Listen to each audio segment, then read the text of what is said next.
నమస్తే, నేను మీ షణ్ముఖ్. తిరుమలలో ఎప్పటి నుంచో లడ్డూ కల్తీ పైన, అదేవిధంగా హిందూ ధర్మం పైన తిరుమల వెంకటేశ్వర స్వామి సాక్షిగా చాలా పరిణామాలు గత 5 సంవత్సరాల పరిపాలన కాలంలో చోటు చేసుకున్నాయనేది అందరికీ తెలిసిన విషయమే.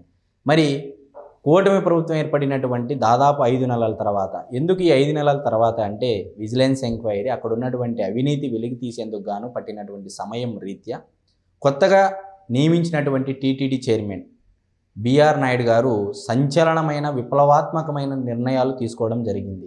మరి దానిలో అతి ముఖ్యంగా శ్రీవాణి ట్రస్టును రద్దు చేయడము అది తెలిసిన విషయమే. దాంట్లో చాలా అవినీతి జరిగాయని, మరి అదేవిధంగా గతంలో గరుడవారధిని శ్రీనివాస సేతుగా జగన్మోహన్ రెడ్డి గారు పేరు మార్చడం, దాన్ని పునరుద్ధరించి అంటే మొదటి పేరు కానీ గరుడవారధి కానీ ఇలా చాలా విషయాల మీద విప్లవాత్మకమైన నిర్ణయాలు తీసుకోవడం జరిగింది. వాటిపైన చర్చించడానికి ఈరోజు మనతో పాటు స్టూడియోలో సీనియర్ జర్నలిస్ట్ డివి శ్రీనివాస్ గారు ఉన్నారు. నమస్కారం సార్. నమస్తే సార్. టీవీ5 చైర్మన్, ఒకవైపు ఆయన మీడియా సంస్థ అధినేతగా ఉన్నప్పటికీ హిందూ ధర్మం పైన చాలా పుస్తకాలు ప్రచురించి హిందూ ధర్మం పైన అవగాహన కార్యక్రమాలు చాలా చేసుకుంటూ వచ్చారు. మరి అటువంటి పరిస్థితుల నుంచి నేడు కూటమి ప్రభుత్వం నారా చంద్రబాబు నాయుడు గారు తితిదే పాలక మండలి చైర్మన్గా అవకాశం కల్పించారు. మరి ఆయన ఇచ్చిన తడవుగా సంచలనమైన నిర్ణయాలు తీసుకోవడం జరిగింది సార్. మరి ఆ నిర్ణయాల వెనుక కారణం ఏంటి, ఆ నిర్ణయాలు ఏంటి అంటే ఏం చెప్తారు sir? TTD board BR Naidu గారి అధ్యక్షతన ఫస్ట్ మీటింగ్లోనే బెస్ట్ డెసిషన్స్ ఏది ఇప్పుడు మీరు చెప్పింది, అన్యమత ప్రచారం నిషిద్ధం, అన్యమతాలు ఆచరించే వాళ్ళు అక్కడి నుంచి బదిలీ వేరే చోటకి పంపించేస్తామన్న నిర్ణయం. నిన్న కూడా మనం చూసాం, ఏదో ఒక వీడియో వదిలారు, ఏది అక్కడెక్కడ పాప వినాశనం, అక్కడ దాంట్లో ఏంటి, అక్కడ కొంతమంది హాకర్స్ క్రైస్తవ ప్రార్థనలు పాడుతున్న వీడియో. అంటే ఇంకా జగన్మోహన్ రెడ్డి ముఖ్యమంత్రిగా దిగిపోయినా అక్కడక్కడ ఇంకా ఉన్నాయి, ఏది వేళ్ళు, ఆ వేళ్ళని పెరికివేయాలి. Yes sir. జగన్మోహన్ రెడ్డి 5 ఏళ్ల పరిపాలనలో అటు సుబ్బారెడ్డి, ఇటు భూమన కరుణాకర్ రెడ్డి, నీకు తిరుమల తిరుపతి దేవస్థానంలో వివాదాలు, అవినీతి కుంభకోణాలు, అపవిత్రత ఏది మనం చూసాం. తిరుపతి స్వామివారి ప్రసాదం, ఎస్ సార్, నెయ్యి మహాప్రసాదం కల్తీ అసలు దేశం మొత్తం గగ్గోలు పెట్టి, అసలు గోరఖ్పూర్ ఎంపీ ఏమన్నాడు, జగన్మోహన్ రెడ్డి కోట్లాది హిందువులతో గొడ్డు మాంసం తినిపించాడన్నారు. అంటే యానిమల్ ఫ్యాట్ ఉన్నది అన్న ఒక రిపోర్టు నీకు, దానిపైన సుప్రీంకోర్టు కూడా ఇవాళ ఎంక్వైరీ సిట్ వేసిన దీంట్లో అటు సిఐడి, అటు సిబిఐ వాళ్ళు, ఇటు ఏపీ పోలీస్ ఇవాళ రేపు అక్కడ తిరుగుతున్నారు, అక్కడ పర్యటిస్తున్నారు, అక్కడ మరి విచారణ కూడా జరుగుతోంది. ఇప్పుడు అన్యమత ప్రచారమే కాదు, అసలు అక్కడ రాజకీయాలు మాట్లాడటం నిషిద్ధం.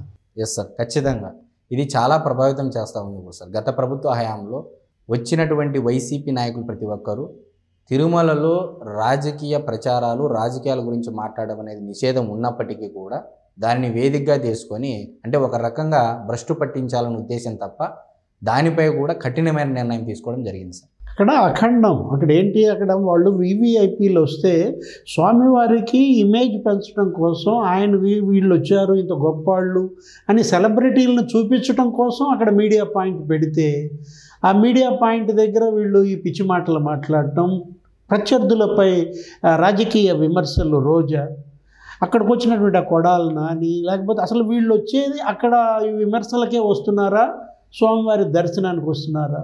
ఒక పరమ పవిత్రమైనటువంటి ఆలోచనలతో నువ్వు అక్కడ దర్శనం చేసుకుని బయటకు వచ్చి పాపిష్టి మాటలా మాట్లాడే, ఇది చాలా గొప్ప నిర్ణయం. ఏది రాజకీయాలు మాట్లాడటం నిషిద్ధం, ఎవరు రాజకీయాలు మాట్లాడినా అక్కడ కేసు పెడతామని ఇవాళ బోర్డు తీసుకున్నటువంటి నిర్ణయం. అదే కాదు, మీరు ఇందాక అన్నారు శ్రీవాణి ట్రస్ట్ రద్దు, శ్రీవాణి ట్రస్ట్ రద్దు చేశారు. ఆ ట్రస్ట్ యొక్క ఫండ్స్ని నీకు మెయిన్ బోర్డుకి కలుపుతారు, టీటీడీ అకౌంట్లో వేసేస్తారు, కానీ శ్రీవాణి కార్యక్రమం కొనసాగుతుంది, పథకం అనేది కంటిన్యూ చేస్తారు, స్కీమ్ను కొనసాగిస్తారు. ట్రస్ట్ అనేది వాళ్ళ టీటీడీకి ప్యారలల్గా ఇంకో ట్రస్ట్ ఏంటి, టీటీడీకి సమాంతరంగా ఇంకో ట్రస్ట్, అది యాక్చువల్గా శ్రీ వెంకటేశ్వర స్వామి ఆలయాలు నిర్మిస్తామని చెప్పి వాళ్ళు ఒక పెద్ద స్కామ్, అది 4,000 కోట్లు అన్నారు, వచ్చేసి 1,500 కోట్లు 1,600 కోట్లు నిగ్గు తేలిన పరిస్థితుల్లో ఇప్పుడు ప్రతి ఒక్కళ్ళ దగ్గర 10,500 రూపాయలు వసూలు చేస్తూ టికెట్కి 500 రూపాయలు రసీదు ఇచ్చారు. 10,000 ఏమవుతుందో తెలియని పరిస్థితుల్లో ఇవాళ శ్రీవాణి అనేది ఉద్దేశం మంచిదైనా అదొక స్కామ్గా మారిన నేపథ్యంలో ట్రస్ట్ రద్దు చాలా తెలివైనటువంటి నిర్ణయం, టైమ్లీ డెసిషన్ అనమాట. ఆ ఫండ్స్ని మళ్ళా ఇటు టీటీడీ మెయిన్ అకౌంట్కి మార్చడం, ఎందుకంటే 1,500 కోట్ల రూపాయలు ఆ స్కీమ్ని కంటిన్యూ చేస్తామన్నారు. ఎందుకంటే ఇవాళ 10,500కి రసీదు ఇస్తారు, మరి రేపు పొద్దున్న నుంచి కూడా అది మెయిన్ అకౌంట్లో పడుతుంది. ఇవాళ అదే కాదు, ఏది ఈ తీసుకున్నటువంటి నిర్ణయాలలో ఈరోజు వరుస పెట్టి శారదా పీఠానికి కేటాయించిన ఆ లీజ్ అగ్రిమెంట్ కూడా రద్దు చేస్తున్నాం. అక్కడ ఆ బిల్డింగ్లు కూడా స్వాధీనం చేసుకుంటామన్నారు. ఎందుకంటే స్వామి స్వరూపానంద జగన్మోహన్ రెడ్డిని అడ్డం పెట్టుకుని ఆయన ఒక రాజగురువుగా చలామణి అయి ఏ విధంగా అతను తన ప్రాపకాన్ని పెంచుకోవటం, ఆధ్యాత్మికత వదిలేశారు, రాజకీయంలో పడ్డారు. అసలు ఏ స్వామీజీ అయినా నువ్వు ముద్దు పెట్టుకోవటం చూసావా? ఆ వాటేసుకోవటం ఏంటి? జగన్మోహన్ రెడ్డిని ముద్దులు పెట్టడం ఏంటి?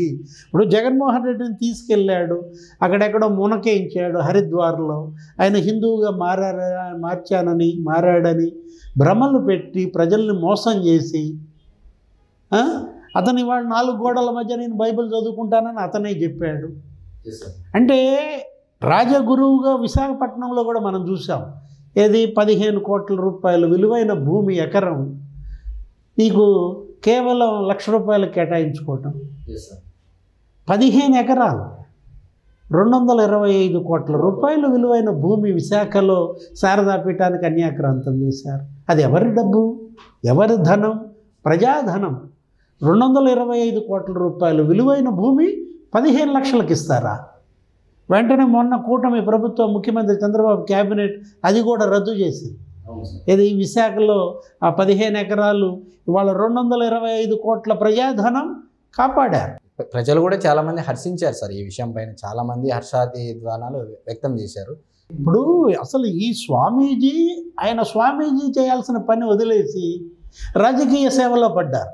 ఇప్పుడు స్వామి సచ్చిదానంద స్వామీజీ ఎప్పుడన్నా ఎవరినన్నా ముద్దు పెట్టుకోవటం చూసామా? అసలు ఎంతమంది స్వామీజీలు మనం చూసాం. త్రిదండి చిన్నజీయర్ స్వామి, అసలు ఇప్పుడు కంచి కామకోటి పీఠాధిపతి ఎవరన్నా ముద్దు పెట్టుకుంటాడా, వాటేసుకుంటాడా? ఇతను ఈయన పుట్టినరోజుని ఏది నీకు ప్రభుత్వ వ్యాప్తంగా అన్ని ఆలయాల నుంచి మర్యాదలు అంట, అదొక పెద్ద జీవో.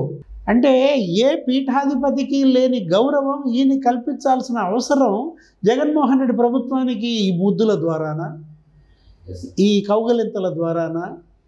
అంటే ఒక పీఠం యొక్క ప్రతిష్టని స్వరూపానంద ఏ విధంగా కించపరిచాడో మనం చూసాం. ఇప్పుడు ఈ నిర్ణయం ఏది తిరుమల తిరుపతి అక్కడ ఏం చేశారు? ఇచ్చినటువంటి భూమి కన్నా ఎక్కువ ఆక్రమించారు. అక్కడ కట్టుబడికి ఇచ్చిన అనుమతుల కన్నా డబల్ కట్టుబడి కట్టారు. అంటే నువ్వు తీసుకున్నదేమో 5,000 స్క్వేర్ ఫీట్కి, నువ్వు కట్టిందేమో 25,000 స్క్వేర్ ఫీట్. 10,000 చదరపు మీటర్లకి నువ్వు తీసుకుని 20,000 చదరపు మీటర్లు ఆక్యుపై చేయటం అంటే అసలు ఇవాళ అందుకే ఆ లీజ్ అగ్రిమెంట్ క్యాన్సిల్ చేయటము, ఆ స్థలం స్వాధీనం చేసుకోవటము, మొత్తం టీటీడీ ప్రక్షాళన. ఏది ఇవాళ ధర్మారెడ్డి హయాంలో ఈఓగా అతను ఇటు సుబ్బారెడ్డి కానీ ఇటు భూమన కరుణాకర్ రెడ్డి కానీ ఇవాళ ప్రతిష్ట నిలబెట్టడం, పవిత్రత కాపాడటం, మరోవైపు భక్తుల మనోభావాలని గౌరవించడం, ఏది అన్నదానం, లేకపోతే మహాప్రసాదంలో కల్తీ నెయ్యి, కల్తీ సరుకుల కొనుగోళ్ళు, పెద్ద ఎత్తున 900 కోట్లు స్కామ్. ఆ జీడిపప్పు, యాలుకలు, శనగపిండి ఈ ప్రసాదం తయారీలో వాడేటటువంటి వాటిల్లో ధర్మారెడ్డి హయాంలో అరే 8 mm యాలుకలు కొనాలి, 4 mm యాలుకలు కొన్నారు. జీడిపప్పు పుచ్చిపోయిన జీడిపప్పు, కుళ్ళిపోయిన శనగపిండి, వాటితో అనేక సందర్భాల్లో మనం చూసాం. ఏది భక్తులు కూడా అది తినలేని పరిస్థితి. వెంగమాంబ నిత్యాన్నదాన సత్రంలో మనం శ్యామలరావు ఈవోగా బాధ్యతలు చేపట్టిన మరుసటి రోజే పోర్టు తనిఖీ చేశారు. ఇప్పుడు అది కూడా పోయింది కదా. ఇవాళ కాంట్రాక్ట్ మళ్ళీ నందినికి ఇచ్చారు, నెయ్యి కాంట్రాక్ట్. ఇవాళ మొన్న కూడా మనం చూసాం, తిరుపతి లడ్డు సీఎం గారు ప్రధానమంత్రికి తీసుకెళ్లారు. Yes sir. ప్రధానమంత్రి లడ్డు ప్రసాదం తింటా ఆగితే ఇది కల్తీ నెయ్యి కాదు, ఇది నందిని నెయ్యి తినొచ్చు అనో ఏదో అన్నారు. పక్కుమని నరేంద్ర మోడీ నవ్వుతూ దాన్ని, ఆ ప్రసాదాన్ని, దేవుడి ప్రసాదాన్ని తీసుకోవడం. అంటే వీళ్ళు చేసిన పాపాలు అన్నీ ఇన్ని కావు. అటు స్వామివారి సొమ్ము తినేశారు, భూములు కబ్జా చేశారు. ఏది భూమన కరుణాకర్ రెడ్డి, ఆ తర్వాత వైవి సుబ్బారెడ్డి, ఆయన టైంలో 3,000 కోట్ల కుంభకోణం, ఇతని టైంలో 2,000 కోట్ల కుంభకోణం. Yes sir. టీటీడీ వాళ్ళ తీసుకున్న డెసిషన్స్ని అందరూ స్వాగతిస్తున్నారు. స్వాగతిస్తూనే జరిగిన అవినీతి కుంభకోణాలపై విచారణ జరపాలి. సుబ్బారెడ్డి స్కాముల పైన, భూమన కరుణాకర్ రెడ్డి స్కాముల పైన ఉన్నత స్థాయి విచారణ జరిపించాలి. అదేవిధంగా సార్, ఉద్యోగస్తులకు సంబంధించి 10% బోనస్ ఇచ్చి, అదేవిధంగా ఈ అవుట్సోర్సింగ్ వేతనాల పెంపు మీద కూడా నిర్ణయం తీసుకోవడం జరిగింది. చాలా సంచలనమైన నిర్ణయమే సార్ ఇది. రాగానే మొదట్లోనే ఈ నిర్ణయం తీసుకోవడం అనేది కూడా సంచలనమైన. అంతే కదా, టీటీడీ ఉద్యోగులకు ఇచ్చిన భూములు కూడా భూమన కరుణాకర్ రెడ్డి కబ్జా చేశాడు. వాళ్ళకి ఇళ్ల స్థలాలకు ఇచ్చినటువంటి భూముల పక్కనే భూమన కరుణాకర్ రెడ్డి కొడుకు భూమన అభినవ రెడ్డి, అతను డిప్యూటీ మేయర్, కొండ మీదేమో తండ్రి, కొండ కిందేమో కొడుకు. కబ్జా, స్వాహాయే స్వాహ. వీటన్నిటిపైన విచారణలు జరిపించాలి. ఈ తప్పు మరొకళ్ళెవ్వరూ చేయకుండా గుణపాఠం చెప్పాలి. Yes sir. మరి చాలా అంటే గతంలో గరుడ వారధిగా ఉన్నటువంటి పేరు జగన్మోహన్ రెడ్డి గారు శ్రీనివాస సేతిగా మార్చడం జరిగింది. మళ్ళీ ఆ పేరును గరుడ వారధిగా మారుస్తూ పునరుద్ధరించడం జరిగింది సార్. మరి ఇలాంటి చాలా విషయాలపైన బోర్డు నుంచి సంచలనమైన నిర్ణయాలు రావడం జరిగింది.